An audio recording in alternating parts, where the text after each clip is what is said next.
தமிழக பாஜக கட்சியின் மாநில தலைவர் அண்ணாமலை சமீபத்தில் டெல்லி சென்று அமித்ஷாவை நேரில் சந்தித்தார். அப்போது எடப்பாடி பழனிசாமியை முதலமைச்சர் வேட்பாளராக முன்னிறுத்தி பாஜக 2026ஆம் ஆண்டு தேர்தலை சந்தித்தால் கண்டிப்பாக மிகப்பெரிய அளவில் தோல்வியை சந்திக்கும் என்று சொன்னதாக தகவல் வெளியாகியுள்ளது. அதாவது தமிழகத்தில் மீண்டும் அதிமுக மற்றும் பாஜக கூட்டணி அமையும் என்று அமித்ஷா சொன்ன நிலையில் எடப்பாடி பழனிசாமி கூட சமீபத்தில் அவரை நேரில் சென்று சந்தித்தார். ஆனால் அதிமுகவுடன் கூட்டணி அமைத்தால் தான் பதவியை ராஜினாமா செய்வேன் என்று அண்ணாமலை கூறியிருந்தார். தற்போது தமிழக பாஜக கட்சியின் மாநில தலைவர் பதவியிலிருந்து அண்ணாமலையை நீக்கிவிட்டு அதற்கு பதிலாக புதிய தலைவர் நியமிக்கப்படலாம் என்று கூறப்படுகிறது. இந்நிலையில் அதிமுகவுடன் கூட்டணி அமைக்க வேண்டாம் என்று அண்ணாமலை சொன்னதாக வெளியான தகவல் குறித்து நடிகர் எஸ் வி சேகர் தன்னுடைய எக்ஸ் தளத்தில் ஒரு பதிவை வெளியிட்டுள்ளார்.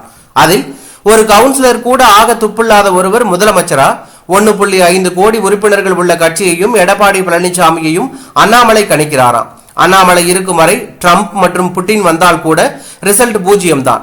2026இல் வாஸ் அவுட். மேலும் தன்னுடைய தனிப்பட்ட பகையை கட்சியின் மூலம் அண்ணாமலை தீர்த்துக் கொள்கிறாரா என்று கடுமையாக பதிவிட்டுள்ளது அரசியல் வட்டாரத்தில் பரபரப்பையும் அதிர்ச்சியும் ஏற்படுத்தியுள்ளது.